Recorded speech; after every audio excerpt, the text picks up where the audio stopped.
Salve, salve, rapaziada, galera do rock em todo o Brasil, especificamente no Rio de Janeiro, galera do Rota 65. Hoje estamos aqui com uma das maiores feras, para mim, o maior ícone do rock nacional, Lobão. Tudo bem? Lúcio, tudo bacana? E assim, Lobão fez um clássico show, um dos maiores shows do Rota 65, hoje uma das maiores casas de rock do Rio de Janeiro. E a gente vai começar esse bate-papo justamente falando desse show. Como foi voltar ao Rio de Janeiro depois de 3 anos e meio e um show no subúrbio, na zona norte do Rio de Janeiro, no Rota 65. Foi uma surpresa muito grata, porque eu saí do Rio em 2008, tipo assim, o Rio virou o túmulo do rock. Eu estava achando aquilo tudo uma cena muito parada, fui para São Paulo. Nesse meio tempo o Circo Voador voltou, né? Eu fiquei indo e voltando, todas as vezes que eu ia até o Rio fazer os shows, eu fazia no circo, até um determinado momento em que começou a se acirrar esses posicionamentos políticos, etc. e tal. Pessoas que eu amo muito, já de muitos anos, mas ficou praticamente impossível, porque o circo virou um referencial muito caracterizado ideologicamente, né? Então, para mim, eu deixei de...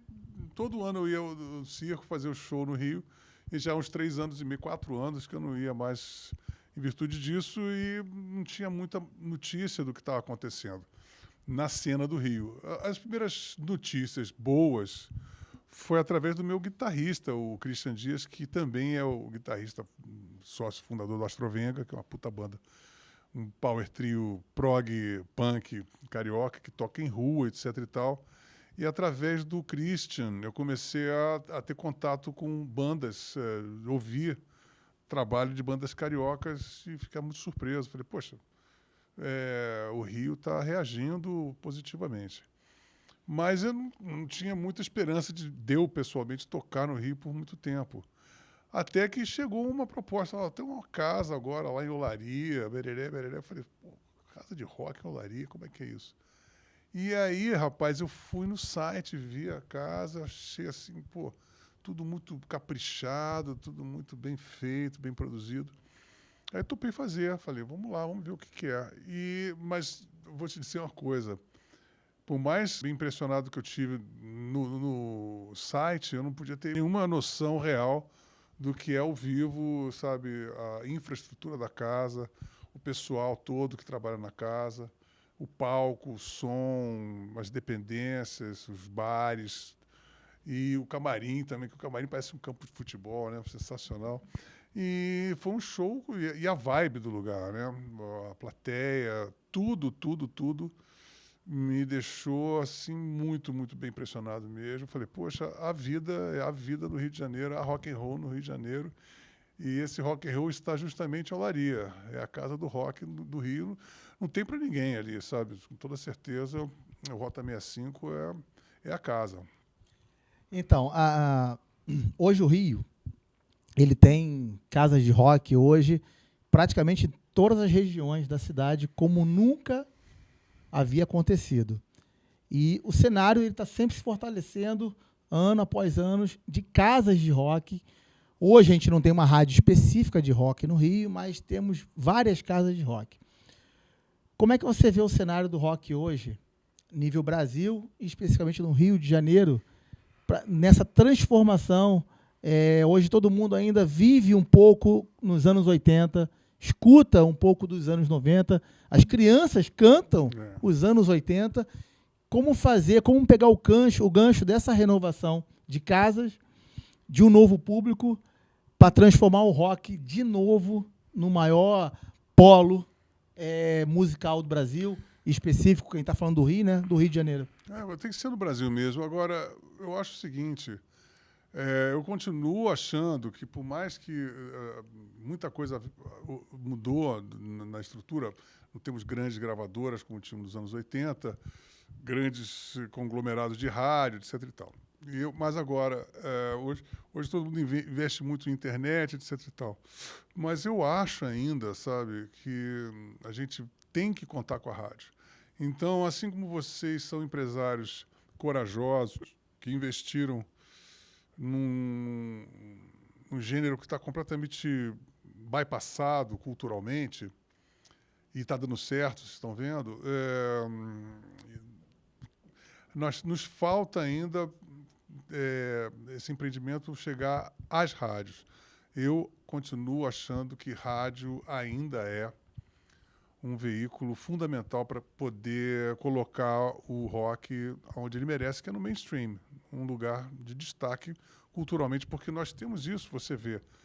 As músicas, o cancioneiro dos anos 80, ele está amplamente vivo na cabeça e no imaginário do brasileiro. Você vai em qualquer lugar do Brasil, toca qualquer música dos anos 80 de sucesso, seja do Cazuza, do Barão Vermelho, do Legião, minha, do Lulu. Todo mundo canta, né?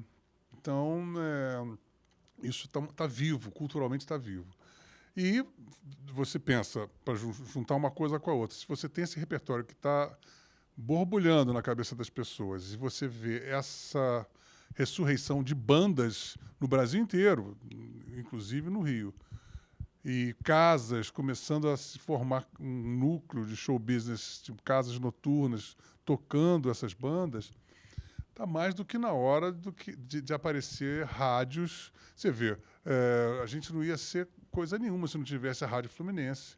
Sim. Eu sempre digo, olha, a gente começou, o rock brasileiro deve muito à sua existência à Rádio Fluminense e ao Circo Voador, que eram duas instituições muito pequenininhas em relação à mídia grande, né? O Globo, essas coisas todas. E se não tivesse naquele momento essas duas plataformas, a gente não ia conseguir de jeito nenhum. Então, nessa hora agora, está mais do que na hora de surgir...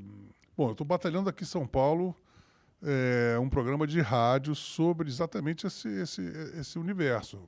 Uma banda independente, fazer um festival. É um ano importante, 2019, porque vai ter Lollapalooza, vai ter Rock in Rio, e a gente quer ter uma lupa em cima do trabalho das bandas independentes, justamente no intervalo entre o Lollapalooza e o Rock in Rio, com um programa de rádio. Então, isso, daqui a talvez no máximo uma semana, a gente já vai estar publicando isso para a grande mídia, já divulgando esse programa. Eu concordo contigo, eu sou um grande fã de rádio e ainda acho, por mais que a internet e as plataformas digitais estejam hoje bombando, eu sou um grande fã do rádio ainda. Acho que o rádio tem sua importância. No caso do Rio de Janeiro, a falta de uma rádio rock para ajudar o Brasil inteiro. Não tem nenhuma rádio de rock no Brasil, realmente. Aqui em São Paulo você tem rádios de rock, como a 89, você tem a Rádio Kiss, mas elas, de uma forma ou de outra, elas não têm um papel como a Fluminense tinha, que era um papel de lançamento. Então, não adianta, eu acho que às vezes até é pior, sabe, você ter uma rádio que só fique tocando flashback, porque dá uma sensação de língua morta. Parece assim, um museu, né? Então, isso é uma coisa mórbida, né? Então, eu fico muito assim, eu, por exemplo, eu tenho uma aflição quando eu não me ouço as músicas que eu faço novas, e quando eu estou lançando um disco novo, a rádio está tocando a música de 88. Muito aflitivo, principalmente quando você sabe que a sua música nova é muito melhor, inclusive, do que a antiga. Isso eu, como sou um artista veterano. Então, o que deveria ter uma rádio que tocasse só música nova de artistas veteranos e música nova de artistas novos, né? Isso a gente precisa, isso é fundamental. Precisa ter um empresário que pense como a gente, fala assim, olha, a gente precisa fazer isso. Enquanto não tiver uma rádio que fizer isso, a gente vai ficar patinando, porque a gente precisa dessa plataforma. E daí vem a próxima pergunta, que eu acho que bem difícil, mas a gente acaba vivendo um pouco no passado e a gente se faz sempre a mesma pergunta. Quem será o Lobão de 2020? Cadê a Legião Urbana pro futuro. Sabe o que é? Cadê a renovação? Mas uma renovação... Aí a gente entende que nos anos 80 tinha todo um cenário, toda não chega a ser uma revolução, mas todos pensando de maneira igual. Não é verdade. Isso não é verdade. Todo mundo pensava diferente. Todo mundo vinha de lugares diferentes do Brasil. Ninguém se dava. Mas parecia que todo mundo caminhava num... Não é verdade. Mas isso não é verdade. Primeiro, então, vamos cortar essa fantasia. Então, é o seguinte, não é necessário. Seria ótimo se acontecesse, mas não é vital para que aconteça. Então, o que é necessário é o que está acontecendo agora. Você tem no Rio Grande do Norte uma puta cena, você tem Brasília, Pernambuco, você tem Curitiba, você tem Porto Alegre, Rio de Janeiro, São Paulo. Então, a gente tem que dar plataforma para essas pessoas aparecerem para o grande público. Não adianta você estar tocando só de você, tocando para o seu público do seu bairro, da sua cidade, entendeu? Você tem que tocar no Brasil inteiro, do Brasil para o mundo. Então, a gente está alinhavando com empresários que são acostumados a fazer festivais internacionais, que já estão exportando e importando bandas de lá de fora, e fazer uma cena acontecer. Agora, essa cena acontecer, ela tem que ter um nível, vamos dizer assim, industrial, entendeu? Ela não pode ser uma coisa artesanal, ela tem que ter um drive mais forte. E tem que ter artistas dispostos a entrar no mainstream, porque também tem uma coisa, a grande diferença que aconteceu nos anos 80 é que, de uma hora para outra, porque nós fizemos parte de uma geração totalmente underground, que a gente queria satisfazer com sessões à meia-noite, sessões malditas, para o nosso público seleto. Até levar um esporro do Big Boy, assim, vai tocar no programa de auditório, vai competir com o Odair José, com o Valdir Soriano, blá, blá, blá. E é isso que tem que acontecer agora, porque a gente teve esse influxo de entrar dentro da música popular mesmo no Brasil.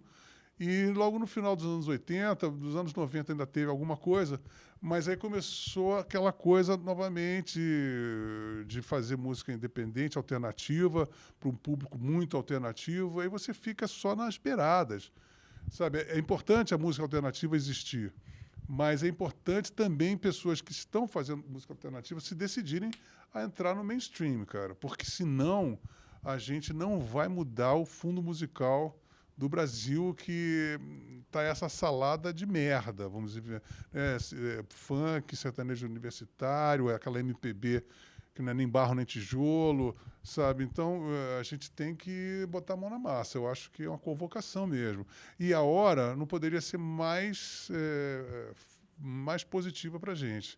É uma hora que, sabe, um novo momento, a gente não está com os mesmos entraves culturais que a gente está, que o rock tinha uma série de fatores rejeitando o rock, internos mesmo, dentro da música alternativa, fora do eixo, foi uma coisa que foi muito maléfica para a coisa, foi muito arbitrária, dizer, vamos hypar esse, vamos hypar aquele, vamos tirar aquele, e isso só para dar uma grampeada numa coisa lá, tem todo um direcionamento para nada acontecer do jeito que organicamente aconteceria. Nós, no início dos anos 2000, nós tínhamos uma safra enorme de bandas incríveis e que ficaram mais ou menos no meio do caminho, porque ficou difícil, tá entendendo? O Cachorro Grande, o Bideu Balde,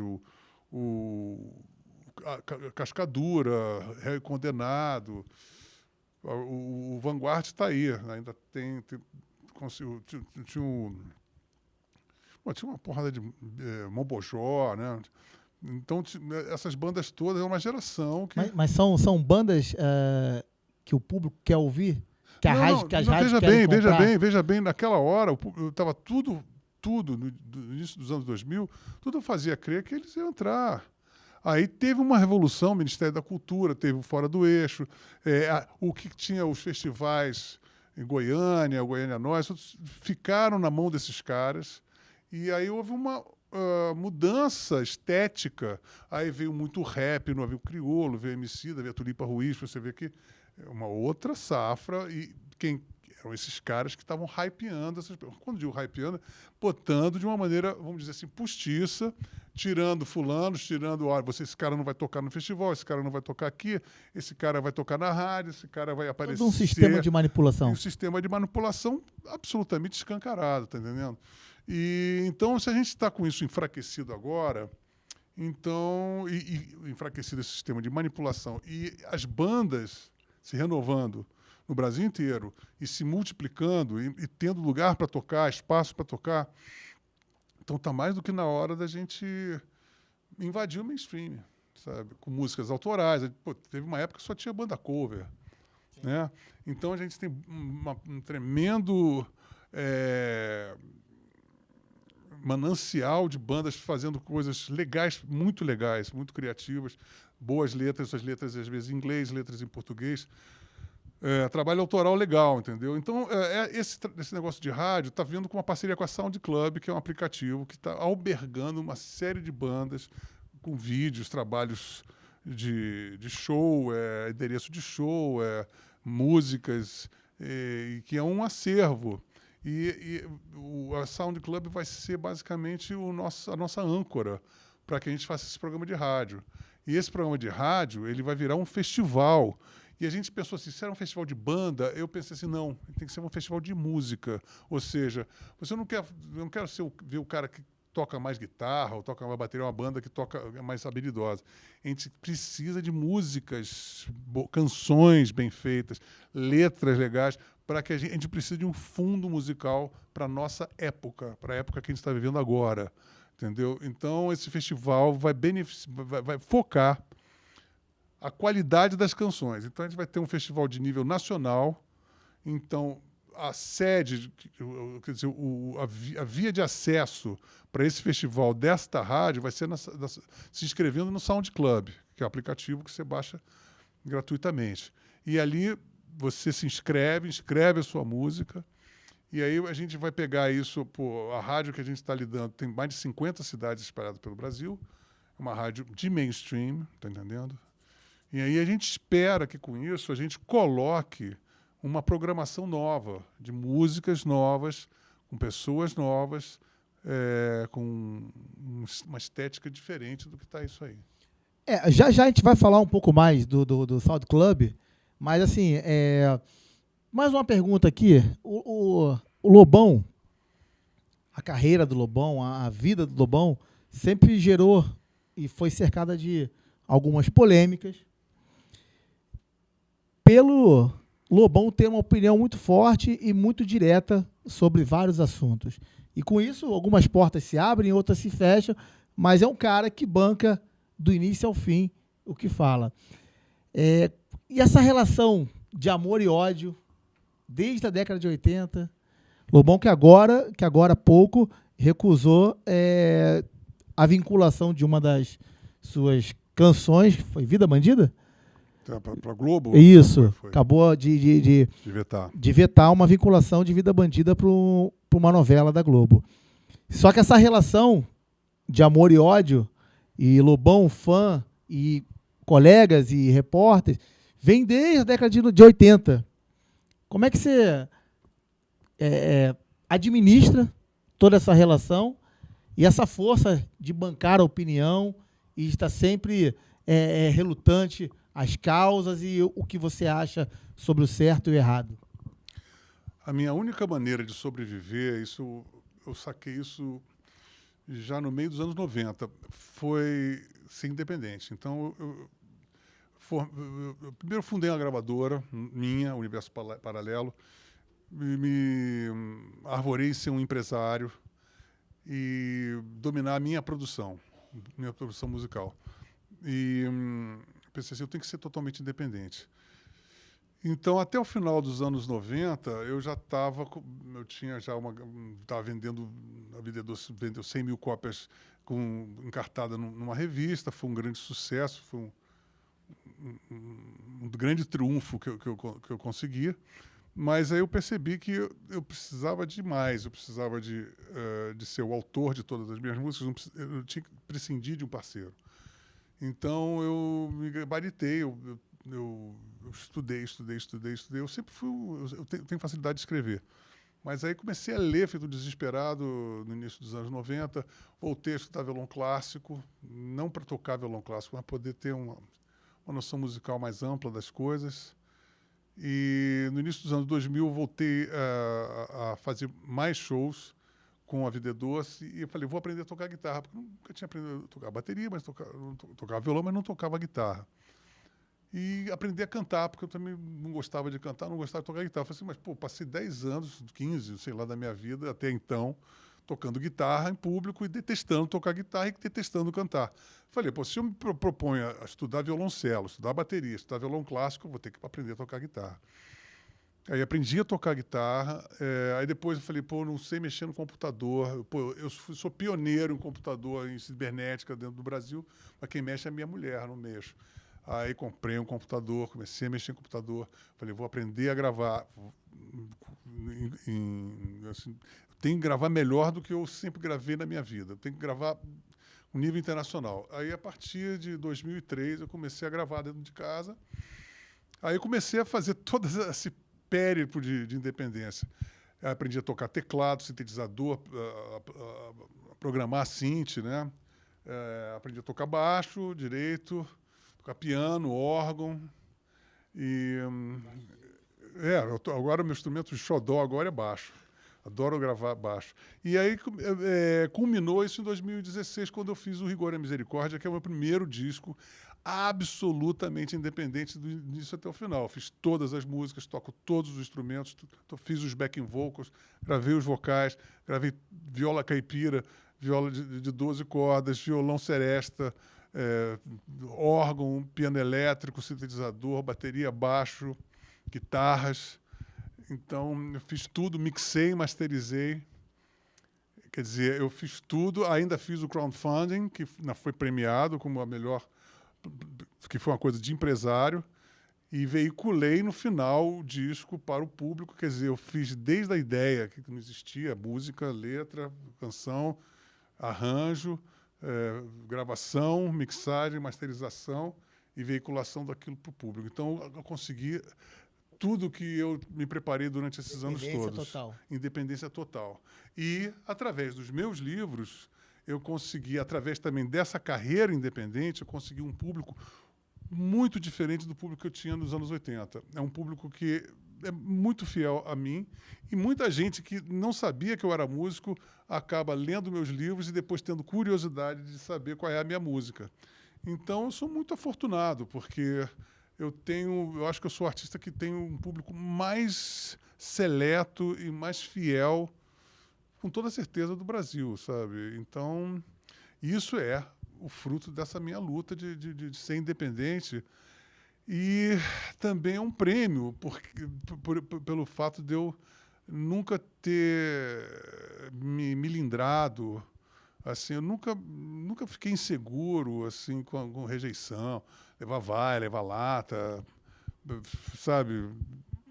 Caguei um balde. Então, isso daí é uma coisa que me deixa muito feliz, porque é um presente que eu tenho da vida. Né? Você falou aí do Rock in Rio. Foi decepcionante aquela cena do Rock in Rio? Eu acho que foi revelador. Eu adorei aquilo tudo, sabe? Eu achava... Aquilo, você tem que entender uma coisa. Foi ali que nasceu os anos 90. Foi ali, levando lata, porque eu trouxe a Mangueira, com um show que eu já tinha feito um ano antes no Hollywood Rock.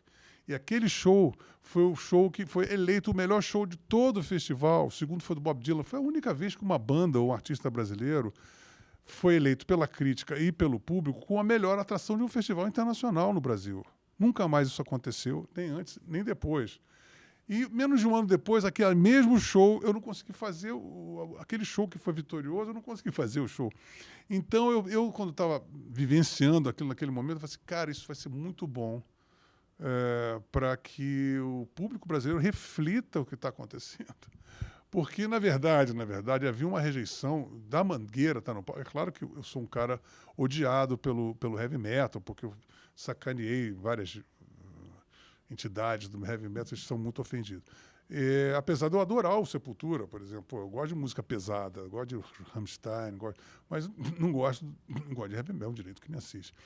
Então, o que aconteceu que a partir daquilo, o Sepultura entrou numa de fazer coisas através de sincretismo, e esse sincretismo que ele era um tabu nos anos 80, você tinha que fazer um rock igual ao rock inglês ou não sei o quê, ele começou a ser uma procura nos anos 90. Aí você teve a Cássia Eller, você tinha o Raimundos, você tinha o Planet Hemp, você teve Chico Science, você teve o Sepultura fazendo o disco que ele fez com o Carlinhos Brown e com aquela tribo lá, que foi um dos melhores discos do Sepultura. Então, isso tudo saiu dali. Não, super bacana. Pessoal, cara, Lobão, muito obrigado. Eu que agradeço. Pra gente é um imenso prazer. Essa entrevista aqui é uma parceria com do Rota 65, com a Sound Club, a Prima Music e toda a produção do Lobão aqui que nos assistiu, nos atendeu de boa. Lembrando que esse ano o Lobão estará de volta no Rota 65 para repetir aquele grande show. Repetir não, um pouco melhor. Vai ser diferente. Tudo será diferente. A gente vai aumentar a durabilidade desse show aí, do próximo show. Tá certo, Lúcio. Obrigado. Valeu mesmo, cara. Força, grande gente. Lobão. Abração. Rota 65, a casa do rock.